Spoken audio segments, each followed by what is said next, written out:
Ia, whatahalo whatu le paia mana malu tātou watunu. Misi lawa tātou oma Paaga i le whawanga le fiafi.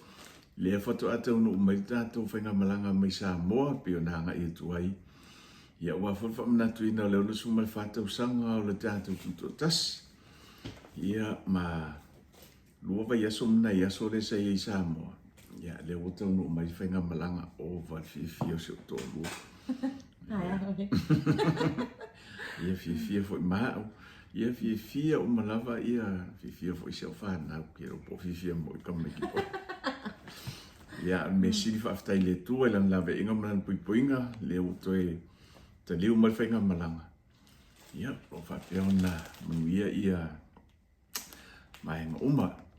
Ia ai o le nga faafetai ma le fa malo mo le tu le tanto wo mo Paaga fa pe foi ainga ia i loto anga le leima loto anga lo fai tu sai foi ma le fai malanga tu i lo tato tu no o si sila mai le oso le se uma po e akule le ia vaenga o malava le oso le ima se tu penalo e tato po kalame ia me o malava sa fa pe ona fo i mai le tato wo mo Paaga ia e me se foi yo nai ainga sa fa pe ona le leima ia i sio foi fatawa faafetai le le i faasolo la faafetai o no fai sko akele i la to e kaunga o i la faafetai. Can I ask you something? Yeah. Is it good to be back?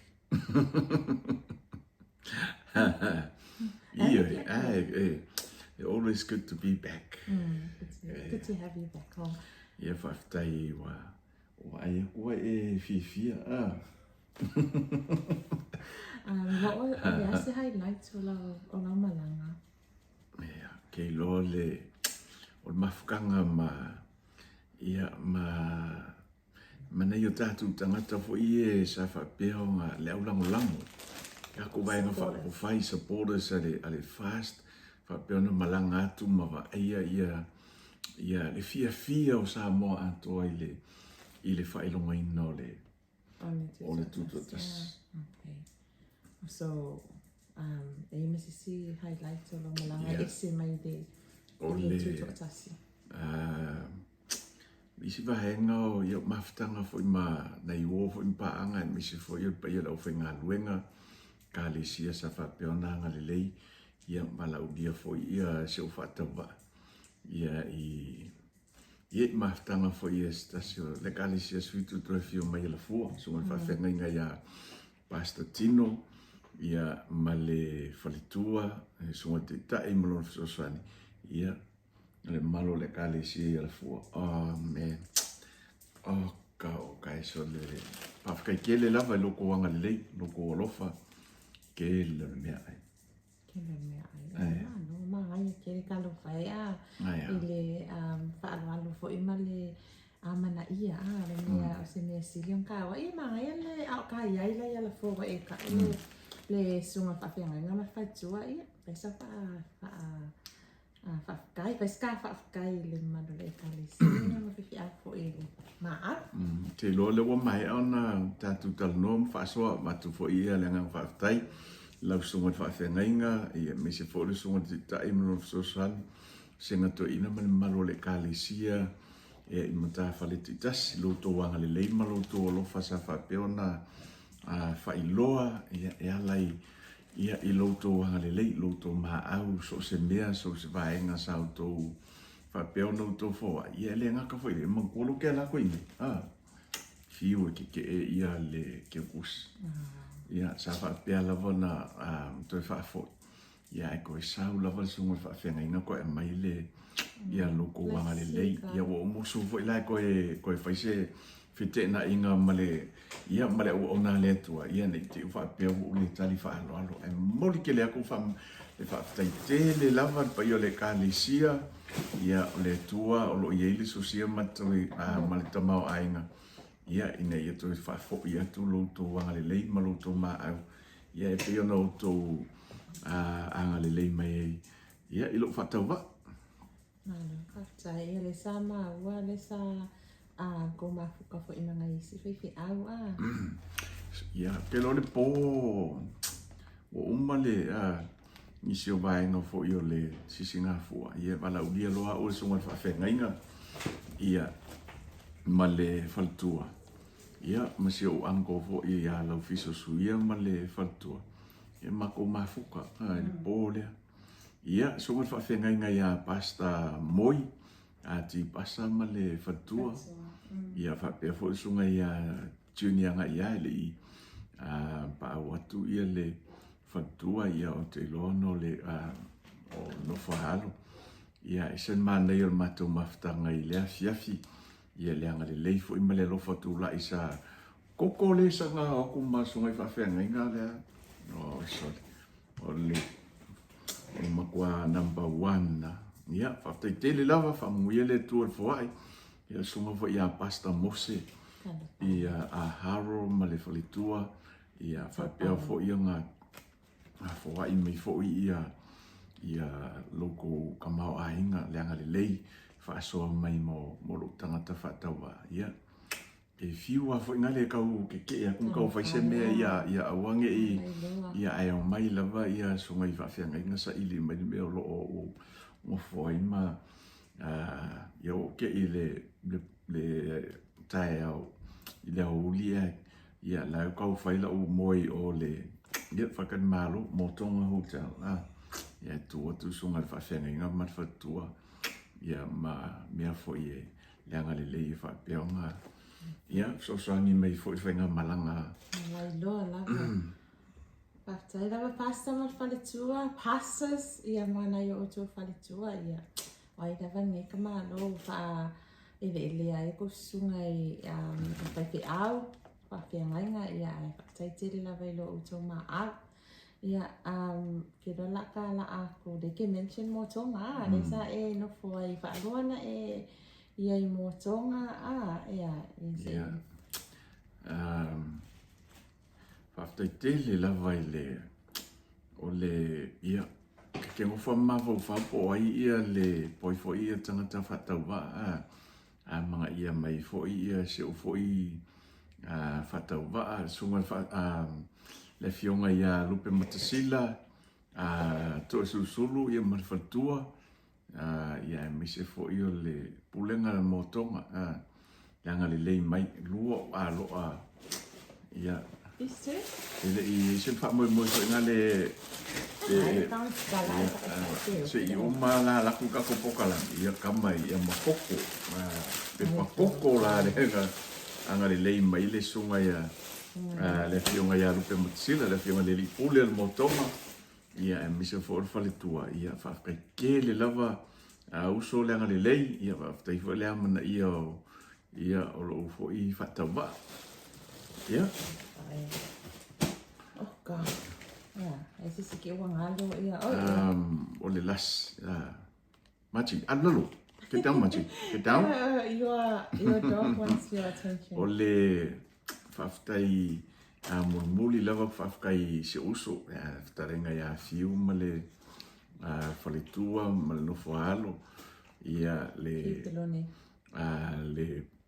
company malosi le Pelton Freight ia mise fo i o le company o le Niners ka haya ia wangalo ke o le ngoa le la finance salo staimi ia faafetai tele lava o ia Samoa ia whangaina ta vale le se tong ia fapeona o foina mai ia ma fapeona whenua iai faafeagaiga lava uso le anga lei faafeagaiga le alofa ia le ngata fo i lea ia faapea foiga ma foaʻi mai foʻi ia le oso mo le faiga malanga ia faamuguia tele le atua ia faafekai foʻi ia i makua ka ma foʻi ma ia matina ia so ainga faapea fesoasoagi mai ma le mai ia mise foʻi o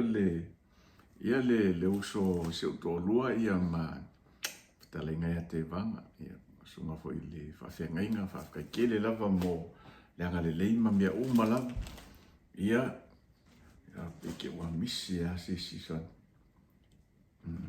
faapea kia ua misi. Ia e le misi se le fagaletua ia loaga lelei ma ia maloko maau. Ia. O ko akumualuga i le laulau. O le taumawhainga le taumawhaia wainga o ia lenga malanga atu. Ia ese fo ile mawalunga manga ailo o tau maa au malu tau whaaloalo a. Ia e o aku kama malanga malai waalele. Ia e wak kolus 4 kilo a ko kipi kusa fulu. O watu fo ia kilo o le malanga a o ana le na au mai ia. Ngau whai aku loa lea ia waele. Nga e ka ua le sunga le lipule ia e whailanga fraita. Ia ngau whai aku loa la o kongu faapea. Ia e pia ka akia la ia le pusa umu le na mai ele tele o maa o koko maa. Wawa i ako e kumu i koko. Ia o whai aku loa la o kongu i le tamale aenga. E vai ia meri ka akia e lako mai ele sunga le i kampangia le sunga le lipule ma le ai afa ni ai saunga o mianga wa iai o nga e pa ia koe me ia fe fase lau ko kongi o mai afe ruse lau ia o mai ia ai ua makua i ku lava lea ole va ai fo ile ngā pātia i lo o tō tauti ngā sa o ko fua iei ngau lava e sau mau mai ko oso ia laki lava Samoa mai lava Singapore ui mai au whainga benga ia lea lau o mai vai wa kumu we have a 8 or 6-seater table mako i kumu lava i le oso renga o mai Samoa o kasekele le koko le masi o le chips man, we're so grateful for Faafetai Tele lava. Faafetai le anga lei, Faafetai le lofa. Ia, wai lava i mātou o tō manatu mai ai mese lava i sunga i Faafeagaiga ma mātou faletua mana i Ekalesia. Thank you so much from the bottom of our heart. Ia, e inisi fo i o le ia tātou o fo i mapaanga i maainga fo i saanga le lei atu le ia o ia Samoa ke ia wa vili aku ia tina ia mai ia lenga so ka i mai ia songkwa ngele ia o fa ku wa ngale au le ia ia Faafetai Tele tu lava lo sunga le to ina ia mo malai te ni se ma fatua ia elsi ia mo ko ia selling ia pela ka manga pi ko ko fike ia au ia ia me foi le sunga to ina ia fiu sunga to ina ia fiu ia ma fatua ia fai rosa ia ke le lava mo me o mamalo ko anga le lei ia ke le faapea o le au le fa manguia ku ngi ke wo ko masausa de kaungu ia ke faapea ko kakalo inga ia ilanga leima family ngale tua ia ma ko fa kumo ku ia meo ko fa nganga ia ona ole tangata fatawa no one mistake oka senanga ia te loa ko le weekend ia o fai ko ska ko pokalan ia kam fai foi le ka u kalkalangoa in vai nga foi ia whainga malanga i Samoa ma mea umasa faapea me se fo pokalan me le fua me fapenga ia kai mingei ua makua i mga mia singa moi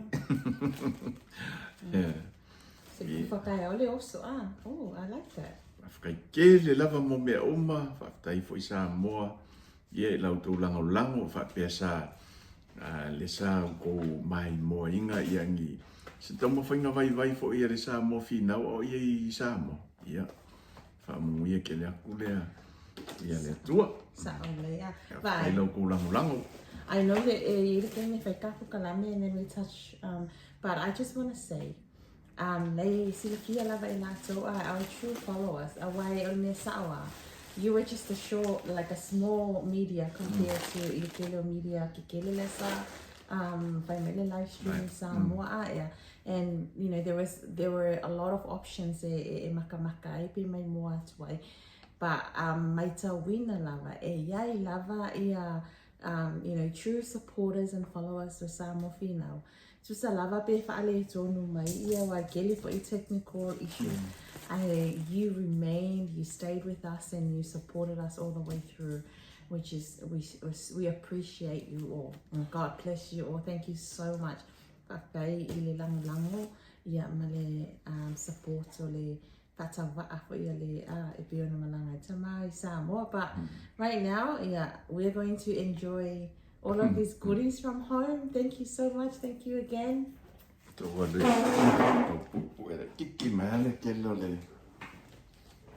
Yeah. Oh, ai mai le. To langa nga ro i le. Ia loko ma au ma loko. Okay. Yeah. I'm not sharing my flowers. My set. Yeah, that's good. Yeah, right. Look at all of these goodies. So many koko. Kumailunga I koko. Kumailunga I. Oh, kamar koko Samoa. Right. Yeah. Nila ako fa kung ngay koko ngay laka mai I mai na tu sa support mai malufa mai. Yeah, afai kele I support le live le Samoa Finau. Ese live le ngay makamaka ya ele yo ako kufa. True Ori. Alright. Pwede angali. Ele ako kufa ya. Ito pa ese le kele support sa kasi. Ni ay masaw comments e kasi nga ako umay nga mo file live yeah. Sorry listen le ako. Oh, this girl is waiting patiently if you mga cuddle with her dad. So ole felo what is lo mai I. Kole ale me wo kwae nga umay me sa isalong kamay fusinga yan cuddle. No, go to your dad. I'm not talking about you.